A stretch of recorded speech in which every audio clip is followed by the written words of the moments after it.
पळाइले कौन हम खोलि केमती एटा सकाल सकाल कौन पीऊँगी ऑफिस रे बासन मेरे साबुन की काम।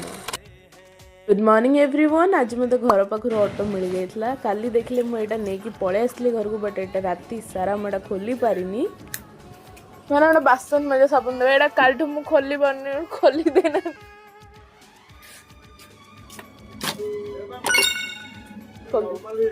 ना ना मु घर फ्रिज रखी मतलब खाली छोट बासन मेरे साबुन दे हाँ दे दियो एक जिनस धरी मु बाहरी गली आज ऑफिस। आज घर पर जो ऑटो मिल जाइए पूरा ऑन टाइम पहुँची जी। आपण मैंने ऑफिस केमती जाऊँ मत कमेंट करने जमा भी भूलबेनी।